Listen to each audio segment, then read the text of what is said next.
Hello mga kapepe, kamusta? Ito na yung huling bahagi ng kwento ni Mikael. Kung hindi nyo pa napapakinggan yung una at yung pangalawa, ilalagay ko sa comment section yung mga link nila nang sa gayon masimulan nyo ulit. Yun lang mga kapepe, no? Ingat kayo palagi. Simulan na natin ang kwento. Huli ni Lola Gloria ang mutya ng kanyang nagsilbing pag-asa upang tuldukan ang kasamaan ni Boy Katok at upang mabigyan din ng hustisya ang pagkamatay ng kanyang mga magulang. Bagamat nagsisisi sa kanyang inasta, mukhang malabo na nga siyang pagkatiwalaang muli ng mutya o maging ng matanda. Sa ngayon, maaari ka nang makabalik sa iyong normal na buhay. Batid kong nasa kustodya na ng batas si Boy Katok, kung kaya naman limitado ng magiging galaw nito. Marahil ay isa sa mga taong nakapaligid sa kanya ang susunod na magiging tagapangalaga ng mutya at tuluyang mag-aalis ng imok sa kanyang kalooban. Nagpapasalamat pa din ako sa iyo sapagkat nasa kote na siya ng mga kinauukulan at matitigil na ang kanyang kasamaan. Muling binaling ni Lola Gloria ang kanyang tingin sa nagaganap sa ibaba. Hindi napansin ni Mikael na pumatak na ang kanyang luha. Maaaring nagampanan niya ang kapiranggot na tungkulin nang mahuli na si Boy Katok. Subalit alam niya sa kanyang loob na hindi pa doon nagtatapos ang karahasan. Ramdam niyang hindi pa buo o sapat ang kanyang nagawa. Nais niyang siya mismo ang magtanggal ng imok sa loob nito at maghatid kay Boy Katok sa kanyang paglilitis. Doon lang niya maharamdaman ang katarungan para sa kanyang mga magulang.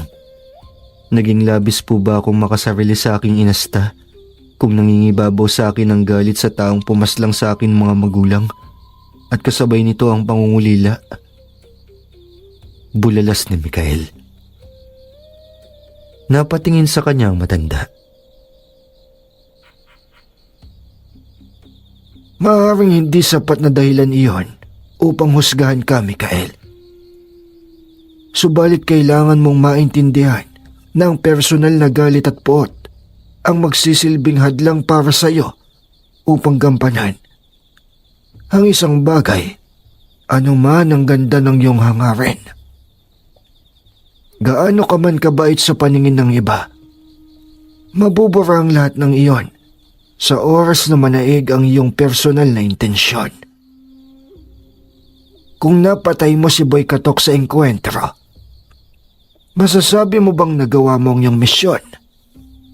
Napakunot ang noo ni Mikael.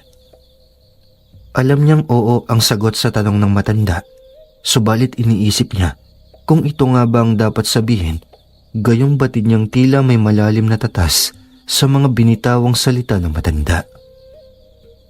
Muli na lamang siyang yumuko at pinagmasdan ang mga luhang pumapatak sa sahig. Hindi doon matatapos. Napatay mo ang katawang nagsisilbing sisidla ng imok. At sa oras na mangyaring maunang mawala ang katawan bago makulong ang imok, walang saysay ang iyong hirap at pagod. Sapagkat makakalipat lamang ng katawan ang imok, makakahanap ito ng panibagong biktima na kukontrolin. Ibig sabihin, kailangan na naman nating bumalik sa umpisa sa paghahanap sa bago nitong katawan at subukan siyang lupigin. Paliwanag ni Lola Gloria. Ikinagulat iyon ni Mikael. Doon na niya naunawaan ang nais ipahiwatig ni Lola Gloria. Naunawaan na niya kung bakit hindi sang-ayon ang mutya na unahin ang dahas na maaaring ikamatay ng sinuman na ginagamit ng imok. Isa na din itong malaking aral sa kanya na hanggat maaari, huwag pairalin ang bugso ng damdamin upang husga ng ilan base sa kanilang nagawa. Masaya akong makita kang ligtas sa kabila ng mga natamo mong pinsala. Ngunit ikinalulungkot ko na dito na magtatapos ang ating ugnayan. maging ang iyong koneksyon sa mutya ng salong. Hangad kong makamit mo din isang araw ang matagal mo nang pinapangarap na hustisya para sa iyong mga magulang. Sambit ng matanda. May mga bagay na nais pa sanang sabihin si Mikael, subalit hindi na niya nagawa pa dahil tuluyan nang naglaho ang matanda kasabay ng paglalaho ng mekan. Sa puntong iyon, bumalik na ang kanyang kamalayan. Marahan niyang idinilat ang kanyang mga mata at napagtanto na nasa ospital siya. Mikael, anak! Naluluhang napalapit sa kanyang inang si Shelo, saka siya binigyan ng mahigpit na yakap. Ano bang pumasok sa isip mo at hinarap mo ng mag-isang kriminal na yon? Labis kami nag-aalala sa kondisyon mo. Hindi namin alam ang aming gagawin sa sandaling mawala sa amin ang nag-iisa naming anak. Tugon naman ni Manuel na nasa kabilang bahagi ng kama at nakatayo. Pasensya na po. Hindi na po mauulit. Hindi na tuluyan pang nagpaliwanag si Mikael sapagkat alam niyang magiging komplikado lamang ang sitwasyon kung idedetalye pa niya ang patungkol sa mekan at sa mutya ng salong. Nagpalusot na lamang siya na nadala lamang ng galit nang madinig ang balita patungkol sa maaaring lokasyon ng kriminal kung kaya nagawa niya itong puntahan. Magpagaling ka na muna. Tatawagin ko ang doktor mo at sasabihin may malay ka na. Kailangan ko na din kasing bumalik sa trabaho. Sambit ni Manuel. Sandali lamang po. Maaari ko po bang malaman kung anong nangyari kay Boy Katok? Tahasang tanong ng binata sa ama. Natigilan si Manuel sa nadinig. Bagamat ayaw na sana niyang magbigay ng impormasyon sa anak dahil sa labis na takot na maaaring gumawa na naman ito ng ikakapahamak niya, subalit minabuti niyang magsabi ng ilang bagay. Nais niya na ding mapanatag ang loob ng anak at wag nang alalahanin pa ang bagay na iyon. Sa ngayon, nasa pampublikong pagamutan si Boy Katok. Kailangan malapatan siya ng lunas dahil sa tinamong bala. Kapag maayos na ang kanyang kondisyon, dadalhin na siya sa kanyang selda. Huwag ka na mag-alala. Wala na siyang takas. Sapagkat bantay sarado na ng kapulisan ang buong ospital. Hindi man namin nagawang mahuli ang dalawa pang kasama nito. Subalit tiyak kaming wala silang magagawa upang tulungan ang kanilang pinuno. Kami nang bahala sa kanila. Malumanay na paliwanag ni Manuel sa katuluyang lumabas ng silid. May kaunting saya sa loob ni Mikael sapagkat sa wakas, hawak na ng batas si Boy Katok.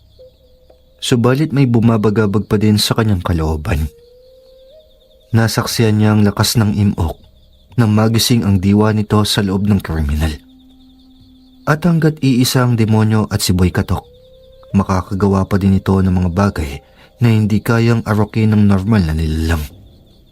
Natatakot siya para sa seguridad ng lahat. Dasal na lamang niya na makahanap agad ng nararapat na sugo si Lola Gloria at maaksyonan agad ang paggapi sa imok. Doon lamang mapapanatag ang loob ni Mikael. Sa kabilang banda naman, muling nagkita sa kanilang pinagtataguan sila Orly at Beatrice. Buisit, hindi na nga natin nakuha ang mga alahas. Nasa kote pa si Boy Katok. Galit na bulalas ng babae. Kahit kailan talaga buisit yung mga pulis na yan. Malaking hadlang ang mga yon sa ating pagyaman. Komento ni Orly. Ano na ang ating gagawin ngayong nahuli na siya? Dalawa na lang tayong kikilos? Ayos lang naman sa akin. Dagdag pa nito. Tila napikon si Beatrice. Si Raulo ka ba? Baka nakakalimutan mong kung hindi dahil kay Boy Katok, wala din tayong dalawa ngayon. Hindi tayo kikilos nang wala siya. Sa ngayon, magpalamig muna tayo. Gagawa tayo ng paraan para maitakas siya sa kulungan. Hindi siya maaaring magtagal doon. Hindi ako papayag. Galit na tugon ni Beatrice. Ang buong ospital kung saan dinala ang kilalang kriminal na si Boy Katok, napapalibutan ng kapulisan. Hanggat maaari, nais ng mga otoridad na hindi malaman ng mga sibilyan na nasa establishmento ang lalaki upang hindi pagmulan ng gulo. Batid nilang kapahamakan ang hatid sa kanila ng pamamalagi ng kriminal na iyon. Natapos na ang 4 na oras na operasyon sa kriminal. Hanggang sa loob ng silid kung saan isinasagawa ang proseso, may mga pulis na nakabantay upang matiyak na walang gagawing hindi maganda ang lalaki. Nakabalik na siya sa kanyang silid at sa labas ng pintuan may mga pulis pa din ang nakaantabay. Ayon sa kanilang pinuno, dadalhin na sa bilibid si Boy Katok sa sandaling magkamalay na ito at bumuti na ang kanyang pakiramdam. Hindi naman sila nag-alinlangan sa posibleng maging kilos ng mga kasamaan nito. Batid nilang 2 miyembro na lamang naman ang nasa labas at hindi nila magagawang maitakas si Boy Katok dahil na din sa higpit ng seguridad na pinapatupad sa loob at labas ng ospital. 4 na araw na ang nakalipas mula nang mangyari ang insidente. Subalit laman pa din ng balita sa telebisyon, radyo at dyaryo ang pagkakadakip sa kriminal. Ipinagbunyi ito ng lahat at pinarangalan ang mga taong nagbuwis ng kanilang mga buhay para lamang sa pagkakadakip ni Boy Katok. Subalit hindi pa din kampante si Mikael.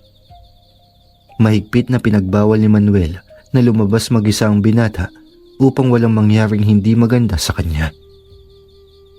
Bagamat bugbog ang kanyang katawan, laking gulat ng mga doktor na walang labis na pinsala ang natamo nito at mabilis na gumaling. Batid ni Mikael na tinulungan siya ni Lola Gloria hinggil sa bagay na iyon. Bumalik na ang ulirat ni Boy Katok mula sa 4 na araw na pagkakahimlay. Kung kaya naman, inihanda na ang kanyang nakatakdang paglipat sa bilibid. Gaya ng ibinabang kautosan ng gobyerno, kailangan masigurong gwardyado ang magiging biyahe ng mga ito. Iisang kriminal lamang kung tutuusin ang kailangan lang maihatid sa bilibid. Subalit sa dami ng pagkakataong nakatakas ito sa batas, kailangan nilang masigurong walang aberyang magaganap. Oras na para harapin ni Boy Katok ang kanyang hatol at pagbayaran ang lahat ng kasalanan nito sa ilang taong pagpatay at paggawa ng hindi maganda. Hindi naman nagawang maitago ng otoridad ang pamamalagi ng kriminal sa ospital. Dala na din ng media na palaging nakaantabay sa lugar na iyon.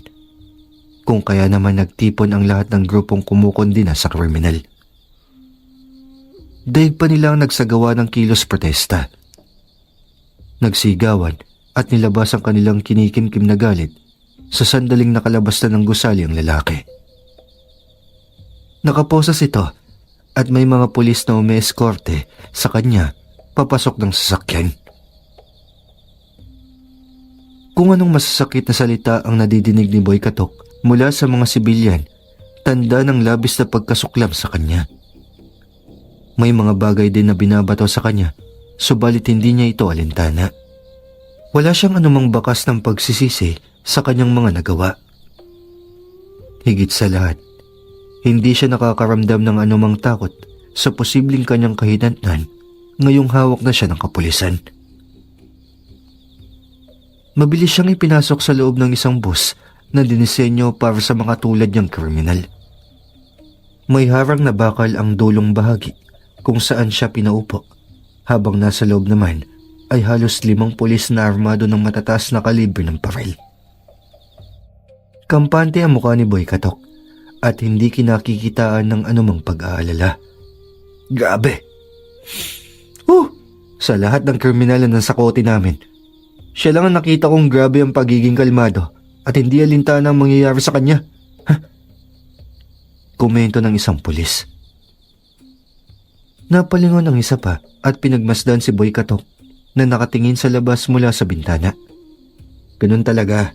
Baka tanggap na niyang sa silya elektrika ang bagsak niya At hindi na din naman magtatagal, mamamatay din siya.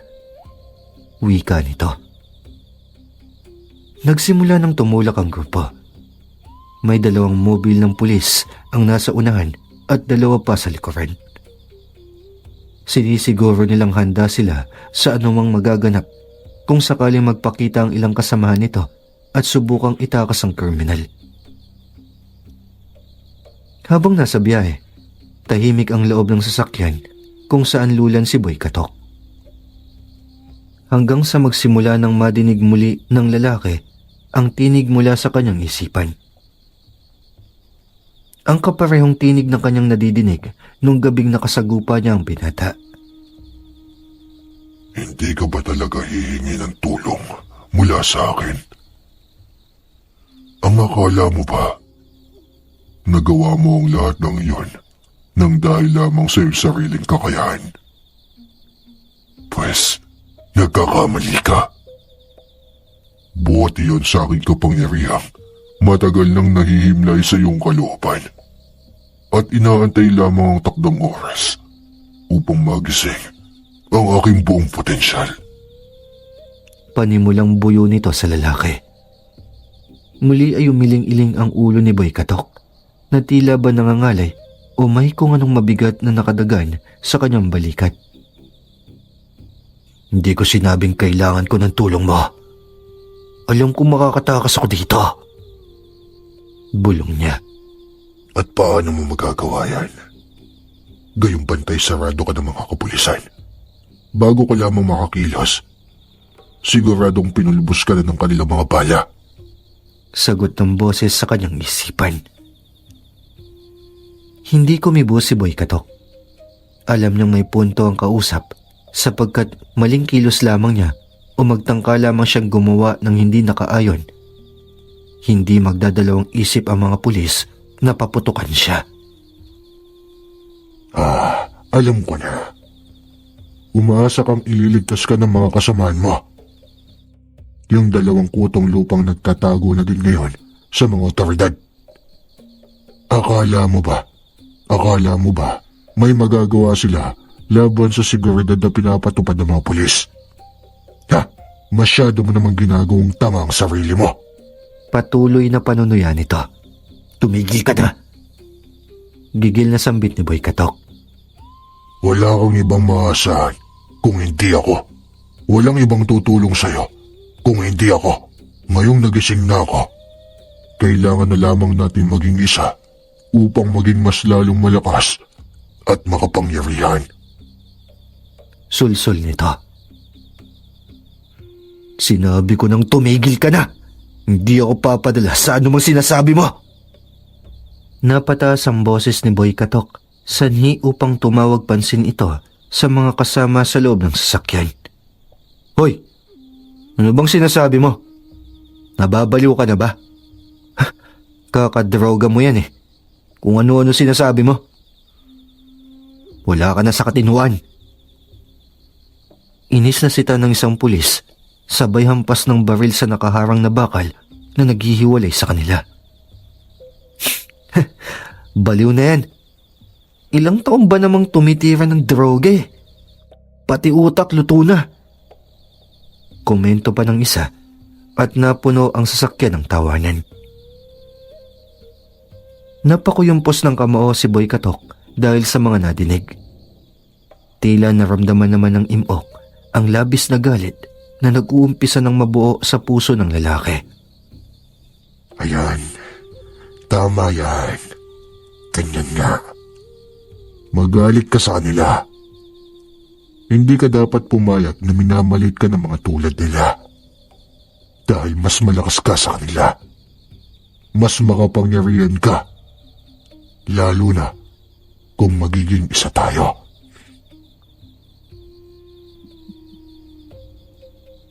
Tila tuluyan ang nakukuha ng imok ang loob ni Boy Katok. Napagtanto ng lalaki na hindi siya narapat tapak-tapakan lamang ng mga pulis dahil lamang armado sila. Matagal din siyang nagpalaganap ng takot at kilabot sa buong syudad at doon ay mas lalong tumibay ang kanyang reputasyon bilang kriminal. Isa pa, Nabatid din niyang walang magagawa sila Beatrice sa kanyang kalagayan, gayong wala naman itong sapat na kakayahan. Higit sa lahat, walang alam ang mga ito kung asan siya o saan siya dadalhin ng mga kasamang pulis. Pwede na nga matagal na din akong gigil sa mokong na yan. Sambit ng isang pulis na nilapit ang muka sa harang at nakangiti kay Boy Katok. Maging ako man, labis ang galit ko sa tarantadong yan. Pwede na nga talaga nating tapusin yan. Palabasin lang natin ang nanlaban, gaya ng ilang mga kriminal na napatay natin. Paulanan din natin ng bala. Sagot naman ng isa pa at labis na tumawa. Paano ba yan? Pinagpaplanuhan ka na nila. Bakit hindi natin ibalik sa kanila ang mga masama nilang balak sa'yo? Sa oras na pumayag kang maging kaisa ko, makikita mo kung ano ang kaya mong gawin na hindi kailanman maaarok ng sino mang mortal. Pagbubuyo ng boses. Saglit na natigilan si Boy Katok. Pinagmasdang maigi kung paano siya inaasar at ginagawang katatawanan ng mga pulis. Payag na ako. Handa na ako makipag-isa sa'yo. Sabay nating ihatid ang mga ito sa impyerno. Bulong niya. Magaling nga. Ngayon, buksan mo ang iyong puso't isipan. Ihanda mo ang iyong sarili sa pagtanggap sa akin. Natutuwang utos ng imok kay Boy Katok. Yumuko si Boy Katok at ipinakita ang kanyang mga mata. Kinalma ang puso at isipan para sa bagay na posibleng mangyari sa kanyang pakikipag-isa sa tinig na nadidinig.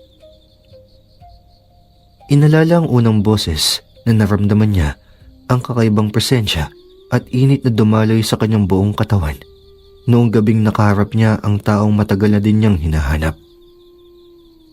Muli ay may kung anong kakaibang enerhiya ang dumaloy sa kanyang katawan. Sa kabilang banda naman, tila nanghihina si Lola Gloria na nasa mikan at mataas ang konsentrasyon upang tukuyin ang kinaroroonan ng bagong mangangalaga at sugo ng mutya ng salong. Naramdaman niya ang pagiging isa ng imok at ng mortal na may-ari ng katawang nagsilbing sisidlan nito sa matagal ng panahon. Ano pong problema, Inka? Tanong ni Imlad. Kasamahan ni Gloria sa mikan, subalit ang tungkulin, maghatid ng mga kaluluwang malinis na ang kalooban papunta sa itaas. Inka ang tawag kay Gloria bilang paggalang sa matanda sapagkat siya ang may pinakamataas na posisyon sa mikan dahil na din sa hawak na mutya. Naging isa na ang demonyo at ang kaluluwa ng katawang may-ari ng kanyang sisidlan. Mas magagawa na niyang ilabas ang kanyang buong potensyal at kapangyarihan. Nag-aalalang paliwanag ni Gloria. Ibig sabihin, gising na ang diwa ng imok at ngayong tuluyan ng nasakop nito ang kaluluwa at katawan ng taong pinamamahayan niya. Mas magiging malakas ang demonyo. Sagot ni Imlad. Tumango lamang si Gloria. Tila nabatid niyang huli na siya. Hindi niya nagawang makulong ang demonyo bago pa ito tuluyang magising. Ang imok ay magiging mas makapangyarihan lamang sa oras na magpasakop ang isip, diwa at kaluluwa ng taong kanyang pinamamahayan. Sa oras na mangyari iyon, mas lalong magiging malakas at makapangyarihan ito. Susunod na hakbang ay hanapin ang mutya, hindi upang kunin ang kapangyarihan, kung hindi para wasakin ang reliko upang hindi siya makulong. Sa oras na mas mapalawig ng imok ang kanyang kapangyarihan, magagawa na niyang magsamo pa ng ilan tulad niya at ilipat ang mga ito sa katawan ng ilan pang mortal. Nalagot na sa oras na mangyaring kumalat ang kapangyarihan ng imok. mawawala ang balanse sa mekan. Maraming kaluluwang hindi makakarating dito upang malitis at malinis ang kanilang kaluluwa sapagkat sasakupin sila ng mga demonyo. Gulong hatid dito. Nag-aalalang sambit ni Imlad. Ang ganong sitwasyon, naganap na 100 taon nang nakakaraan. Nabuo ang imok nang magtraidor ang dating Inka sa mekan at naging sakim sa kapangyarihan. Nagapi nila ang dating Inka at inakalang nalupig na ang lahat ng may kaugnayan dito, subalit hindi ganon ang nangyari. Ang kaluluwa nito nakatakas sa mekan at hanggang sa nakipagsugal sa demonyong si Apraim na nasa impyerno. Ito ang naging daan upang mabuhay ang imok. Ilang beses na nilang tinangkang huliin ng demonyo gamit ang mutya, subalit bigo sila. Napapatay kasi ang mga sugo dahil sa lakas na din ng puwersa nito. Nauubusan na ng oras si Gloria. Kailangan na niyang mailipat sa susunod na sugo ang kapangyarihan ng mutya, subalit mula nang mabawi niya ito kay Mikael, wala pang tugon ng mutya hinggil sa pagkakahanap ng bagong mga ngalaga dito. Balik sa sasakyan, ganap ng isa si Boy Katok at ang imok. Ano nga ulit ang inyong sinasabi? Tanong ni Boy Katok sa pulis na nagmungkahing patayin na siya sa loob ng sasakyan. Nagulantang ang mga ito dahil may nagbago sa itsura ng kriminal. Purong itim na lamang ang kulay ng mata at tila may usok sa mga iyon. Kitang-kita din ang mga ugat sa pisngi at leg. Nakangiti ito sa kanila. Ang boses naman, mas lumalim at tila galing sa isang malalim na balon. Mapuputukan niyo ka gamit ang inyong mga baril. Parang ganito ba? Sambit ni Boy Katok. Gamit ang kanyang isipan, kinontrol niya ang mga baril na hawak ng mga ito. Tinutok sa isa't isa. Pilit namang nilalabanan ng mga pulis ang puwersang sumasakop sa kanila at pilit na inaalis ang pagkakatutok sa kapwa pulis. Nababalot na sila ng takot sapagkat hindi na nila maintindihan ang nangyayari. Hindi, nagbibiro lang ako. Nagbibiro lang kami. Nauutal na sambit ng isang pulis. Napangiti na lamang si Boy Katok. At sa pagkuyumpos ng mga kamao, sunod-sunod na putok ng baril ang umalingaw-ngaw sa loob ng bus. Nagtalsikan ng mga basyo ng bala at mga bahid ng dugo. Nagawa niyang magpatayan ang mga pulis ayon sa kanyang nais. Naging tila bato-balani ang kanyang palad nang hinawi na niya ang bakal na harang at wasakin iyon. Nang tignan ng isang pulis mula sa unahan ng naganap sa likuran, laking gulat nito nang tumambad sa kanya ang dugo ang katawan ng mga kasama.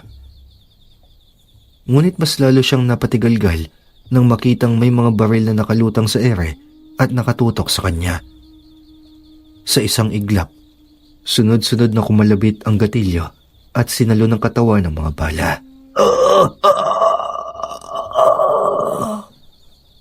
Dahil dito, natamaan sa ulo ang nagmamaneho ng bus at nagsimula ng mawala ng kontrol sa manibela.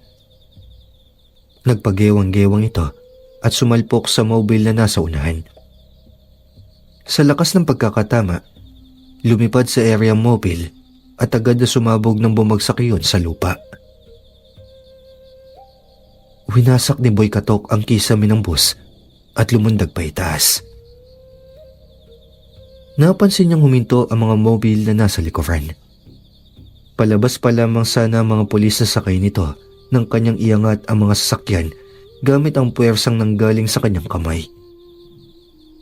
Animoy magnet na kinokontrol ang mga metal na bahagi ng sasakyan at mula sa ere, pinagsalpok niya ng pagkalakas-lakas sa mga iyon. Animoy mga bulalakaw na bumagsak mula sa kalangitan ang mga piraso ng nasusunog na bahagi ng mga mobil, ganun din ang mga bangkay ng mga pulis. Sinunod niyang balingan ang isa pang mobil na natira sa unahan. Inunat niya ang kanyang braso sa direksyon noon, sakay inangat. Sa pagsara ng kanyang kamay, napipi na parang lata ang sasakyan sa kahinawi pa kanan. Sa sandaling bumagsak iyon sa lupa, sunod-sunod na pagsabog din ang nadinig. Napuno ng makapal na usok mula sa mga nasusunog na sasakyan ang paligid. Humalakhak ng todo si Boy Katok.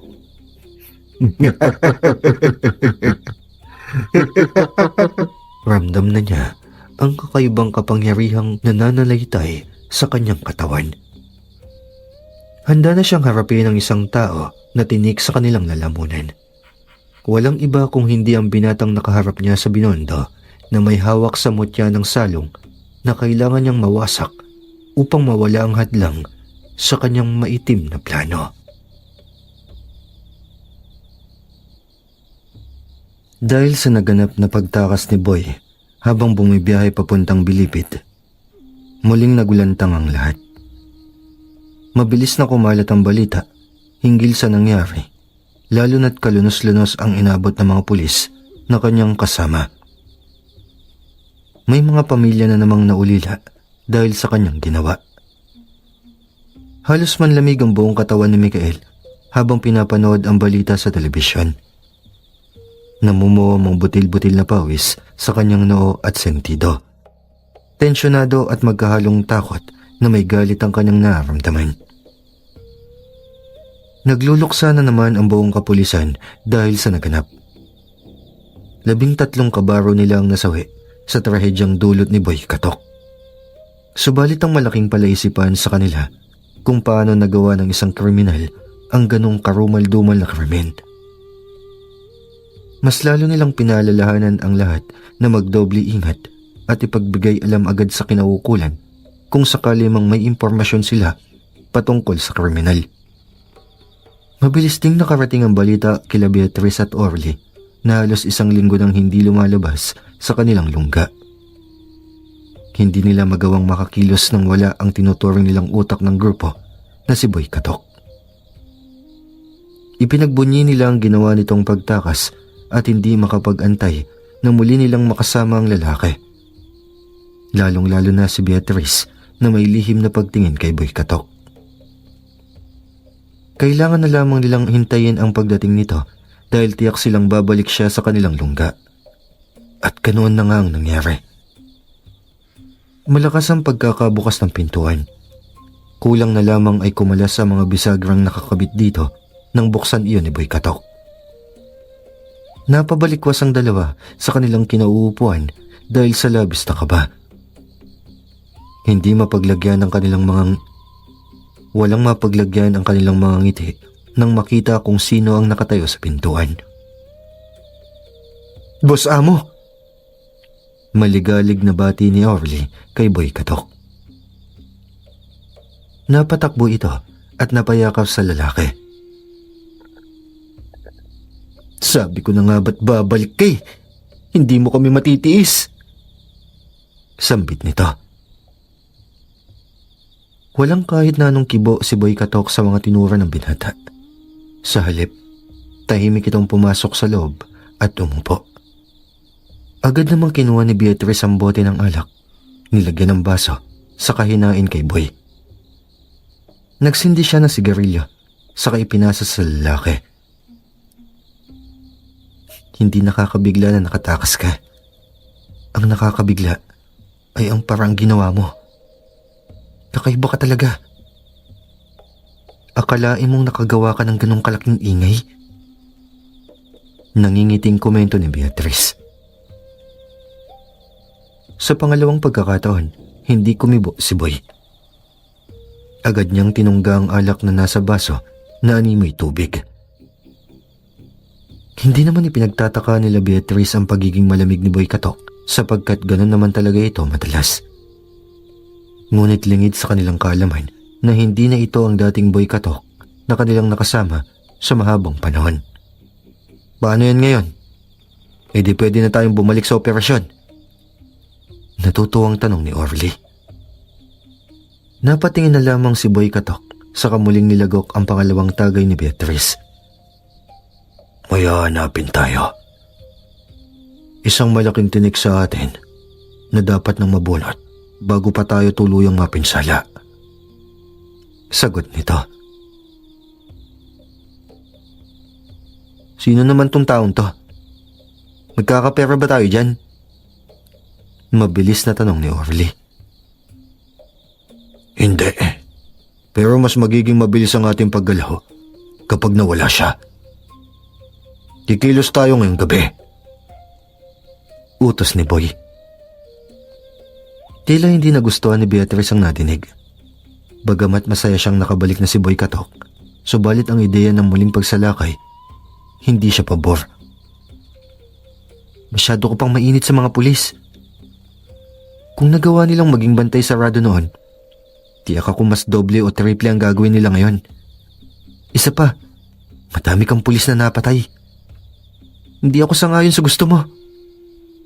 Napabalagbag ng kamao si Boy Katok sa lamesa, saka tumayo. Hinarap niya ang babaeng nakatayo sa kanyang tabi at agad itong sinakal. Wala akong pakialam sa opinyon mo. Wala akong pakialam kung hindi ka sangayon. Basta kapag sinabi ko, dapat sumunod ka. Pahigpit ng pahigpit ang sakal ni Boy Katok sa babae. Sa puntong iyon, kitang-kita ni Beatrice ang mabilis na pangingitim ng mata ni Boy Katok at ang paglitaw ng mga ugat sa kanyang pisngi at leeg. Sandali lang, easy ka lang boss.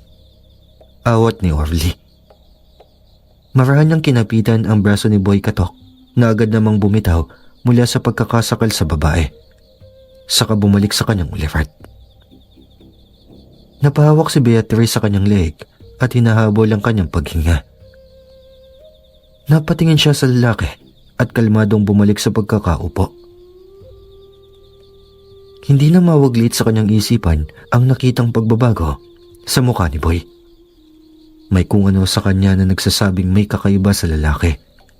Hindi ganon si Boy sa kanya sa tuwing sinasabi ang kanyang opinyon o pagtutol sa plano. Bagamat madalas silang magtalo hinggil sa maraming bagay, ni minsan hindi siya napagbuhatan ng kamay ni Boy Katok.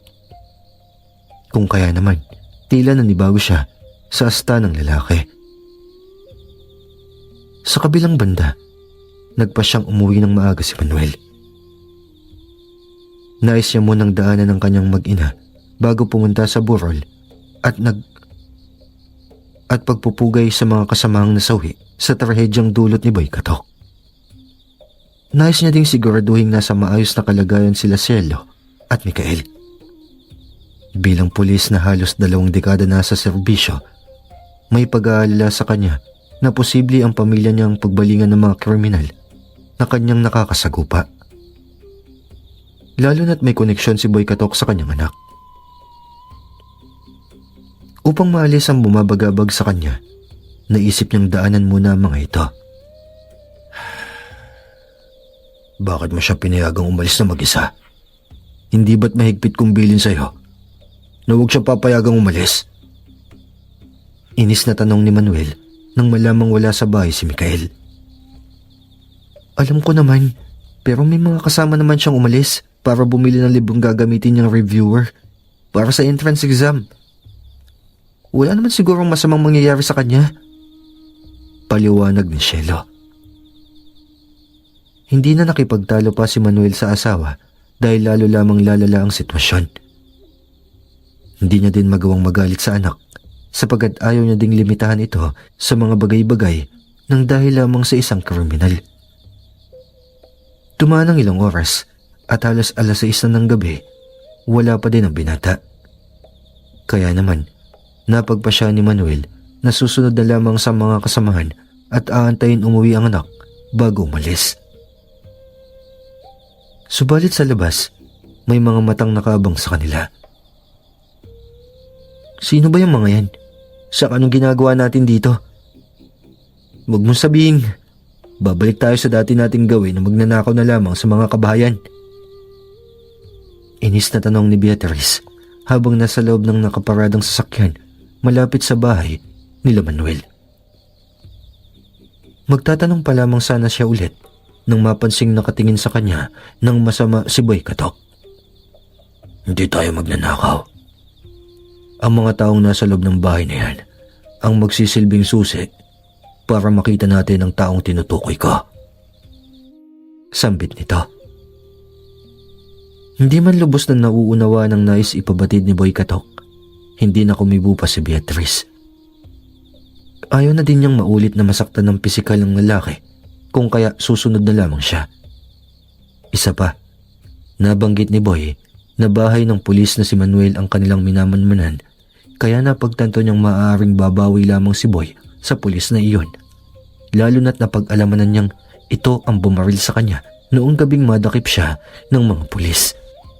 Naghihintay sila ng tamang tiyempo nang madinig ni Boy ang imok sa kanyang isipan. Hindi ko ramdam ang presensya ng mutya sa loob ng tahanan. Maaaring wala dyan ang ating hinahanap. Bakit hindi tayo makipaglaro sa pasil? Gamitin mong bahay ng kanyang mga magulang para makuha ang bato sa kanya. Usig nito sa lalaki. Huminga ng malalim si Boy Katok at pinikit ang mga mata. Sa pagmulat nito, muling nanumbalik ang itsurang demonyo ni Boy. Walang imik na lumabas sa sasakyan. Binigyan niya ng direksyon si Beatrice na sa oras na lumabas siya, agad na iparada ang sasakyan sa tapat ng bahay upang mabilis siyang makasakay. Nakabuo na ng plano si Boy Katok para sa akbang na gagawin sa tulong na din ng imok. Pinagmasdan niyang maigi si Boy Katok na marahang naglalakad papalapit sa mataas na gate ng bahay. Nanlaki ang mga mata niya nang makitang lumundag si Boy Katok papasok sa loob. Hindi siya makapaniwala sa taas nun. Nagawa nitong tumalon ng walang kahirap-hirap. Maya-maya pa, sunod-sunod na kalabog at sigaw ang nadinig nila mula sa loob ng bahay na mabilis din namang nawala. Nilingalinga ni Beatrice ang paligid upang tiyaking hindi ito nakatawag ng pansin sa iba. Ilang minuto lamang ang nakalipas, bumukas ang pinto ng gate. Hudyat upang paandarin niya ang sasakyan at iparada sa tapat nito ayon din sa utos ni Boy Katok sa kanya. Lumabas si Boy habang buhat sa magkabilang balikat sila Manuel at Cielo na parehas ng walang malay. Mabilis na pinagbuksan ni Orly ng pinto ang lalaki. Lumipat si Orly sa unahan habang nasa likod naman si Boy Katok kasama ang mag-asawa. Nang matiyak ng walang ibang taong nakakita, binarurot ni Beatrice ang sasakyan papunta sa lokasyong binigay ni Boy Katok sa kanya. Salamat sa paghatid. Masyadong napasarap yung kwentuhan kaya hindi ko na namalayan yung oras. Lagot ako nito kila nanay. Nakangiting paalam ni Mikael sa kaibigan. Nagpasalamat din siya sa tatay ng kaibigan na nagmaneho patid sa kanilang bahay. Nang makalis ang sasakyan, saka hinanap ni Mikael ang susi ng gate mula sa kanyang bag. Subalit laking gulat nito nang makitang bukas na ang pintuan. Agad siyang kinutuban ng masama sapagkat hindi pa nangyaring naiwang bukas ang pinto ng gate dahil na din sa higpit na tugubilin ng kanyang ama. Agad siyang pumasok sa loob at mas napatigalgal sa nakita. Tanggal ang pinakapintuan ng kanilang bahay. Nagkalat din ang mga piraso ng nabasag na kasangkapan. Daig pa ang dinaanan ng bagyo ang buong baba ng kanilang bahay. Paulit-ulit niyang tinawag ang pangalan ni Cielo. Subalit wala siyang nadinig na tugon. Umakyat siya sa ikalawang palapag, subalit walang naabutang kahit na sino. Mabilis ang kabog ng kanyang dibdib sa takot na baka may masama nang nangyari sa kanyang ina. Sa kanyang pagbaba, napansin niyang nakasulat sa pader. Kung nais mong makita ang iyong mga magulang, pumunta ka sa abandonadong lote sa likod ng pinapasukan mong universidad. Huwag kang magkakamaling magsama ng pulis dahil hindi mo na maabot ang buhay ang iyong ama't ina. Nakasulat ang babala sa pader gamit ang animoy dugo. Napagtanto ni Mikael na hindi lamang si Cielo ang nasa panganib kundi maging ang kanyang ama. Wala siyang ibang naiisip na maaaring gumawa noon kung hindi si Boy Katok lamang. Agad siyang tumakbo palabas upang pumunta sa sasakyan ng jeep patungo sa sinabing lugar sa babala. Habang nasa biyahe, maraming tanong ang kanyang nasa isipan. Hindi na din siya nagtangkang humingi pa ng saklolo sapagkat natatakot siyang baka tuluyang sakta ng kanyang mga magulang. Nang makarating sa kanto ng sinasabing lugar sa babala, mabilis siyang bumaba ng jeep at doon ay naglakad. Medyo liblib ang abandonadong lote. Hindi ito masyadong makita sa mga residente bagamat malapit sa eskwelahan. Malakas ang kabog ng kanyang dibdib. Alam niyang kung tama ang kanyang hinala, wala siyang magiging laban kay Boy Katok. Subalit hindi siya dapat panghinaan ng loob. Hindi na siya papayag na muling maulila dahil sa kasamaan ng kriminal. Madilim ang paligid. Ang mga ilaw sa poste, ilang di pa ang layo sa abandonadong lote, hindi umaabot sa pinakaloob ng sirang gusali. Sinusubukan niyang huwag gumawa ng anumang ingay. Panay ang linga sa paligid at nagpapaka-alerto. Hanggang sa may matigas na bagay ang sumalpok sa kanyang batok, sanhi upang agad siyang mawala ng malay. Sa pagmulat ng kanyang mga mata, ramdam pa din ni Mikael ang labis na pagkahilo. Ramdam din niya ang pagtulo ng dugo mula sa kanyang ulo. Nang luminaw na ang paningin, nanlaki ang mga mata nang makita sila Manuel at Cielo na magkatalikurang nakagapos sa isang bilog na metal na drum. Parehas na walang malay. Sugatan at duguan ng ama, tanda ng binugbog ito. Habang si Cielo naman, nakagapos patayo kung saan nakaangat ang mga braso. Pilit niyang tinatawag ang pangalan ng mga magulang, subalit hindi sila tumutugon. Maya-maya pa, napansin na niya ang pagdating ng kriminal. Tama nga ang kanyang hinala. Si Boy Katok ang nasa likod ng mga iyon. Hayop ka talaga. Buhay ka pa, pero sinusunog na ang kaluluwa mo sa impyerno. Gigil na sambit ni Mikael. Aba, umiiyak ka. Hulaan ko. Dahil sa takot, no? Dahil alam mong mas mauuna ka sa akin sa impyerno. Nakangiting tugon ni Boy Katok. Sa dami ng kasalanan mo, paniguradong ultimo si Satanas, kayang-kaya mo nang palitan sa trono. Lumapit sa kanya ang lalaki sa kaumindayog na malakas na suntok sa sikmura. Halos magsuka si Mikael sa labis na kirot. Sa isang patpatin paslit na tulad mo, masyadong magaspang ang iyong dila. Parang ang sarap putulin. Bulong ni Boy sa kanang tenga ni Mikael. Pero siyempre, bago ka tuluyang mamaalam, may nais akong kunin sa'yo. May natatago pa naman akong pait. Ang mutya kapalit ng mga magulang mo. Sambit ni Boy. Napatingin sa kanya si Mikael. Baliw ka. Anong mutya ang sinasabi mo? Tinunaw na ng droga ang utak mo para maniwala sa mga makalumang bagay. Panunuyan ni Mikael. Hindi nga siya nagkamali sa bagay na iyon sapagkat pansin niyang may kakaiba sa kriminal noong gabing nakaharap niya ito. Subalit wala na din sa kanyang mutya matapos bawiin ni Lola Gloria. Isang malakas na sapak ang binigay ni Boy sa kanya. Halos mamanhid ang kanyang panga. Wala akong oras para makipagkaguan sa'yo. Pero sige, kung magmamatigas ka, palalambutin kita. Nilingon ni Boy Katok si Orly na may hawak na isang mahabang itim na metal. Pamilyar kay Mikael ang bagay na iyon sapagkat nakikita niyang ginagamit ng mga pulis at may kuryente sa pinakadulo nito. Sa pagtango ng kanyang ulo, nagbigay senyalis si Boy Katok sa binata. Saka madiing dinikit ni Orly ang dulo sa tagiliran ni Manuel. Halos sumiyaw ng napakalakas ang ama ni Mikael sa labis na sakit. 3 beses na diniin ni Orly bago tuluyang tumigil. Walang magawang binata kundi maiyak at sumigaw.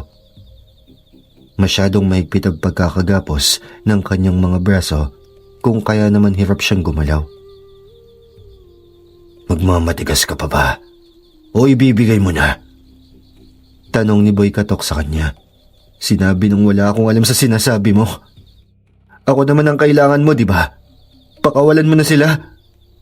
Gawin mo na ang lahat ng gusto mo sa akin. Pero wag mo silang idamay. Bulalas ni Mikael. Tinitigan ni Boy Katok na maigi ang paslit.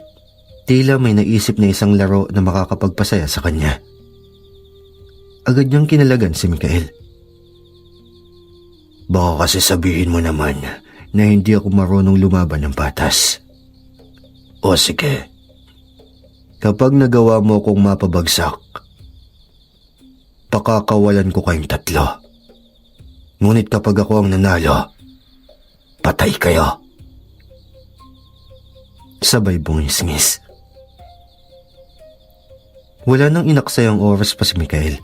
Kahit alam niyang wala siyang sapat na lakas, nakipagbuno siya kay Boy Katok. Agad niya itong sinunggaban at niyapos sa bewang upang itumba, subalit daig niya pang yumapos sa pader. Walang laban ang patpating katawan sa solidong katawan ni Boy Katok.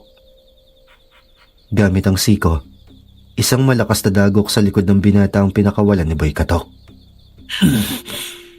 Napabitaw si Mikael at bumagsak sa simento. Agad siyang tinampot ni Boy Katok gamit ang kwelyo, saka walang awang binalibag sa mga nakapatong na simento sa gilid. Halos mamanhid na ang katawan ni Mikael sa labis na bugbog. Nagsasabi siya ng totoo. Hindi ko ramdam ang presensya ng mutya sa kanya. Ang bastardang taga-Mekan ang may gawa nito. Sambit ng imok kay Boy Katok. Isang malakas na hiyaw ng galit ang umalulong sa paligid mula kay Boy Katok. Ibig sabihin kasi noon, magiging sagabal pa din ang mutya sa kanilang mga layunin, gayong mapupunta ito sa iba. Hindi lamang batas ang kanilang kalaban, kundi maging ang mutya. Kung ganon, hindi na tayo dapat pa nag-aaksaya ng oras dito. Wala din naman pala tayong mapapala. Sambit ni Boy Katok. Agad niyang nilapitan ng gumagapang at duguang si Mikael. Nakikita mo ba ang peklat na to? Ito ay dahil sa mga magulang mo. Muntik na ako masunog ng buhay. Kaya naman, pagmasdan mo kung paano tupukin ng apoy ang mga umampon sa'yo. Bulalas niya, saka muling sinikmuraan si Mikael. Halos mawalan siya ng malay dahil sa labis na bugbog ng katawan.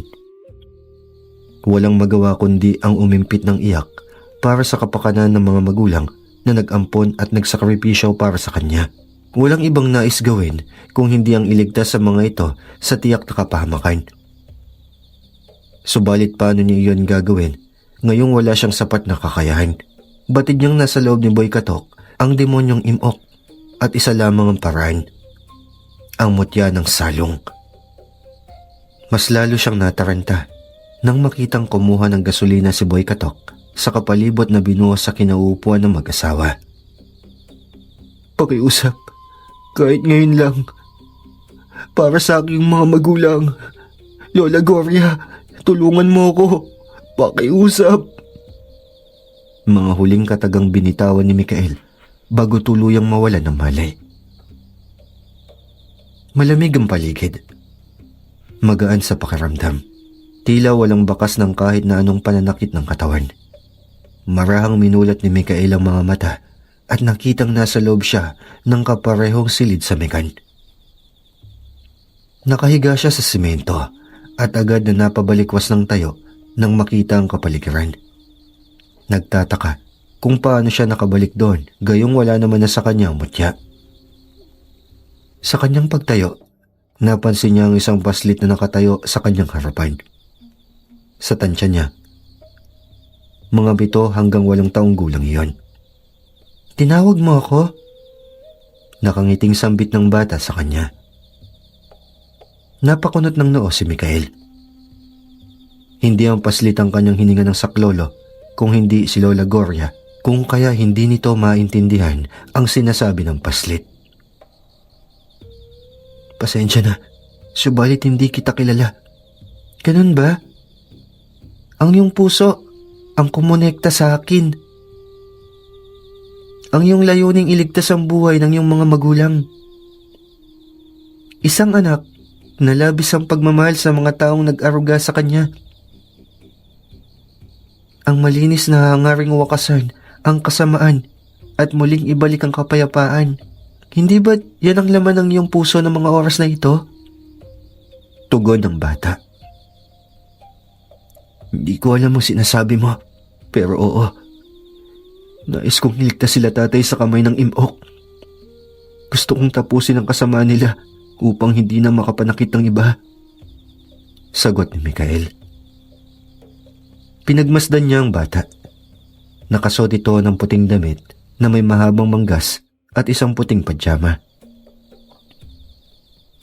May kung anong bato ang nakabaon sa kanyang noo na kumikintab kapag tinatamaan ng liwanag. Subalit ang pagkakaroon ng kapangyarihan, may kaakibat na mabigat na tungkuling kailangang gampanan. Isang tungkuling magagawa lamang ng taong may busilak na kalooban at walang intensyon na manakit ng iba. Pagpapatuloy ng paslit. Naunawaan ko. Alam kong nagkamali ako nang pairalin ko ang labis na pot at galit. Isang bagay na hindi suportado ng mutya sapagkat maling-maling manakit ng iba para sa pansariling hangarin. Lubos kong pinagsisisihan ang aking nagawa. Ngunit sa pagkakataong ito, ang ragasa ng determinasyon hindi lamang para sa aking mga magulang o sa sarili, kung hindi para na din ipaglaban ang kapayapaang nararapat para sa lahat. Paliwanag ni Mikael. Nginitian siya ng binata. Ganun ka kahandang ipaglaban ang kaligtasan ng iba at itabi ang iyong pansariling hangarin? Tanong nito. Tinitigan ni Mikael ang paslit, mata sa mata. Katulad ng isang apoy na handang tumupok sa anumang masamang elementong sasakop sa inosenteng tao upang makagawa ng masama. Handa ako maging instrumento muli para sa magandang kinabukasan, matatas niyang sambit. Hanggang sa muling kumunot ang noo nito. Teka nga muna, sino ka ba? Natawa ang bata sa huling tanong ni Mikael. Nakakatuwa kang tunay. Hindi nakakapagtaka na sumagot ang aking diwa sa iyong pagtawag. Tunay kang may malinis na kalooban at nararapat lamang sa aking kapangyarihan. Ha? Nagtatakang tanong ni Mikael. Lumapit sa kanya ang bata at nilapat ang palad sa dibdib ni Mikael. Humiling ka at mapagbibigyan. Dahil sa iyong pagnanais na makapagligtas ng buhay, kung kaya muling nabuhay ang lukso ng determinasyon na gumising sa kamalayan ko. Handa ka na bang makipag-isa muli sa akin at ipagpatuloy ang iyong nasimulang tungkulin? Ramdam ni Mikael ang kaparehas na init at lakas ng unang mapunta sa kanya ang mutya ng salong. Ibig sabihin, ikaw ang... Tumango ang bata. Ako ang mutya ng salong, Mikael. Ang aking diwa ay wangis ng isang paslit. Salamat sa muling pagtawag sa akin sa ngalan ng determinasyong makapagligtas sa iba. Muli, ipagkakaloob ko sa iyo ang lakas upang gampanan ang iyong tungkulin. Sa isang iglap, naglaho sa isang liwanag ang bata at umanib sa katawan ni Mikael. Kasabay noon, ang kanyang pagbabalik sa realidad. Isang malalim na hininga ang hinugot at sa pagdilat ng mga mata, kuminang ng kulay pula ang kanyang mga mata.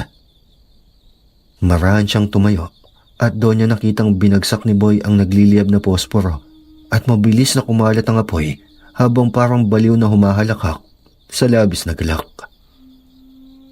Lumundag siya sa likuran ni Boy Katok at hinawakan sa balikat habang nanlilisik ang mga mata. Tapos na ang paglalaro, ha? Sambit niya Saka malakas na sinapok ang palad sa dibdib ni Boy Katok, sanhi upang tumilapon ito. Para siyang kidlat sa mabilis na pagkilos. Binalingan si Orly, saka sinuntok sa panga na nagpatilapon din sa binata. Inilapat ang kamay sa ibabaw ng apoy, saka hinigop ang alab gamit ang palad. Nang matapos, buong lakas niyang binuhat ang mga magulang saka sinandal sa isang ligtas na lugar bago tuluyang binalikan si Boy Katok. Bumulaga sa kanya ang isang suntok mula sa ere nang lundagan siya ng lalaki. Nasalag niya iyon gamit ang braso at napasadsad ang paa patras.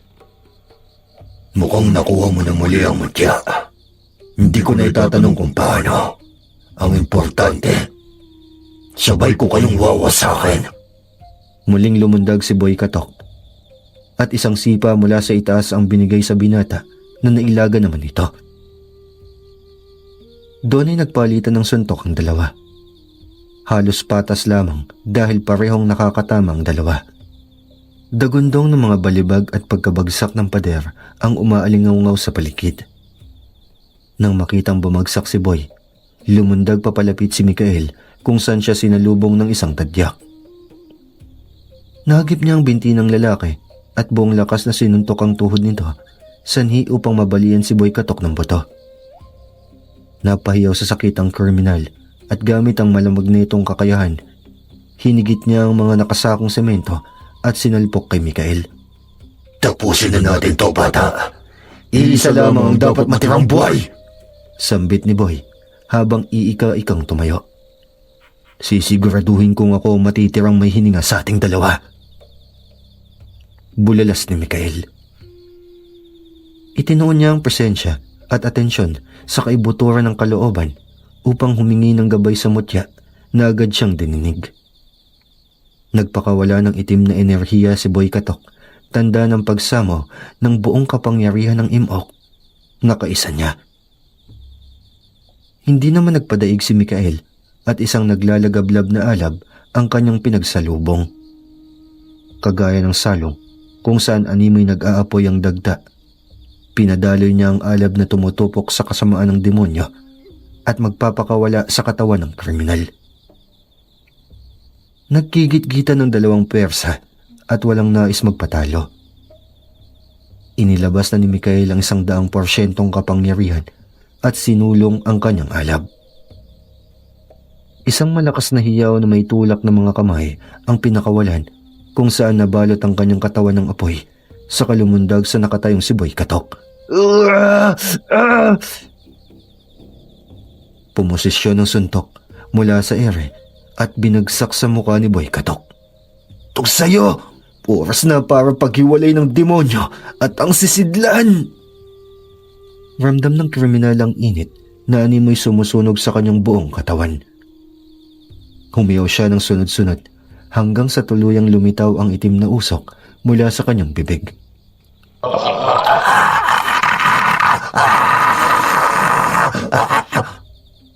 Nagtangkang lumipad patakas ang imok sa wangis ng usok, subalit mabilis siyang nahagip ng alab ni Mikael.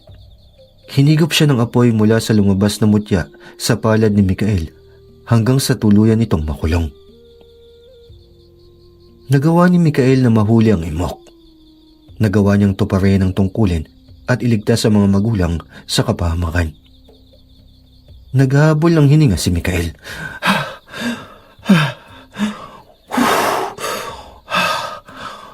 Napansin niyang wala ng malay si Boy Katok na nakaratay sa semento.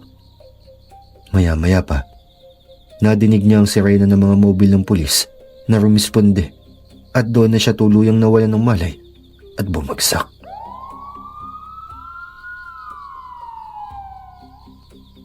Binabati kita sa iyong tagumpay, Mikael. Pinatunayan mong muli na kaya mong baguhin ang iyong pananaw at gamitin ang iyong lakas para sa kapakanan ng iba. Bati ni Lola Gloria sa kanya.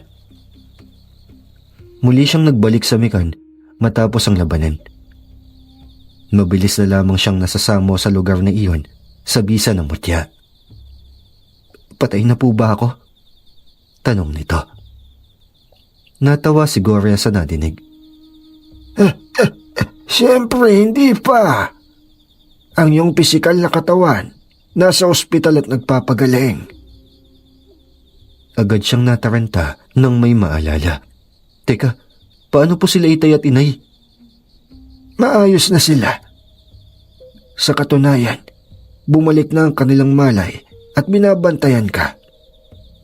Rumesponde ang mga pulis matapos may mag-ulat hinggil sa kaguluhang nagaganap sa lugar na iyon. Agad kayong nasagip ng mga ito. Paliwanag ni Gloria. Paano po si Boy Katok? Dinala na siya sa piitan kasama ng isang binata. Ang babaeng kasama nito, mabilis na tumakas na mapagtantong may kakaiba kay Boy Katok at minabuting kumalas na. Hindi na makakatakas pa si Boy sa kamay ng batas ng mga mortal sapagkat wala na siyang kakayahan pa. Lilitisin siya doon at sa kanyang pagpanaw, ang meka ng bahalang magbigay ng huling hatol. Naiyak si Mikael sa kanyang nalaman. Sa wakas, nabigyan na niya ng hustisya ang mga magulang at ang iba pang namatayan sa kamay ni Boy Katok. May mga taong nais bumati sa iyong tagumpay, Mikael. Sambit ni Lola Gloria. Hindi niya maunawaan ang tinura ng matanda hanggang sa madinig niyang nagbukas sa malaking pintuan at may pumasok na 2 tao. Tila bakas sa mga ito ang takot sapagkat alam ng mga ito na ang mekan, lugar ng paglilitis. Subalit bakit sila nandoon, gayong napatunayan na nilang malinis ang kanilang kalooban, 15 taon na ang nakakaraan mula nang sila'y mamatay. Inga, may kasalanan ba kaming hindi napagbayaran kung kaya pinatawag mo kami? Tanong ng lalaki habang nakayakap sa isang babae. Umiling si Gloria at ngumiti. Saka binaling ang tingin sa nakatayong si Mikael. Napatingin din ang dalawa sa tumatangis na binata. Sino siya? Bakit siya umiiyak? Patay na din ba siya? Tanong ng lalaki. Teka, bakit parang kamukha mo siya? Parehas kayo ng mga mata. Kapag tinitigan, para akong nananalamin. Sambit ng babae. Sunod-sunod ang patak ng luha ni Mikael. Iisa lamang ang sinisigaw ng bugso ng kanyang damdamin. Iyon ay ang lukso ng dugo. Hanggang sa tila naulinagan ng babae kung sino ang binatang nakatayo sa kanilang harapan. Doon na din tumulo ang kanilang mga luha at nagsimulang maglakad papalapit dito. Anak? Nauutal niyang sambit. Tumango si Mikael.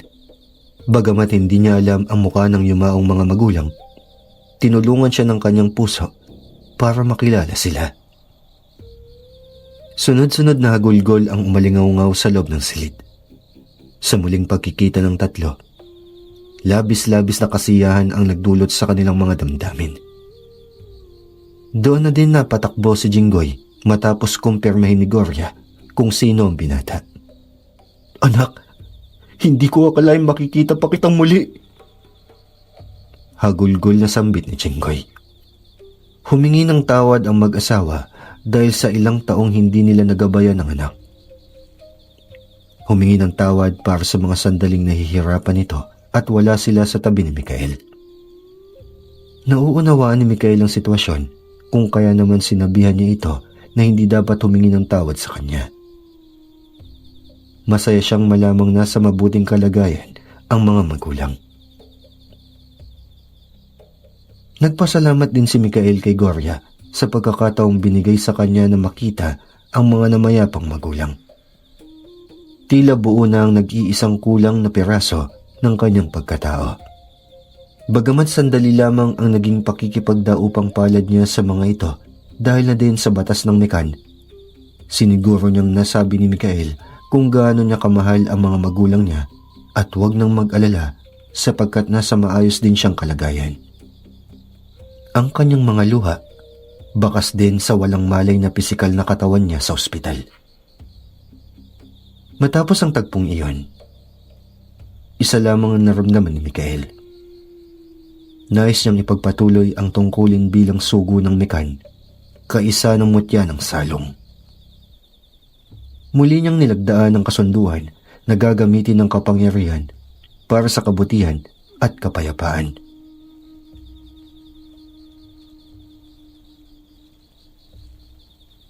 Ngayon natunghayan nyo na yung kwento ni Mikael. Kayo ba mga kapepe? Gagawin nyo din ba yung ginawa niya kapag nagkaroon kayo ng ganoong kapangyarihan? Comment nyo sa comment section. Magbabasa ako. Yun lang mga kapepe. Sa mga hindi pa pala nakasubscribe, subscribe kayo. Tsaka follow nyo na din ako sa Facebook page tsaka sa TikTok. Kita-kits mga kapepe. Ingat kayo palagi.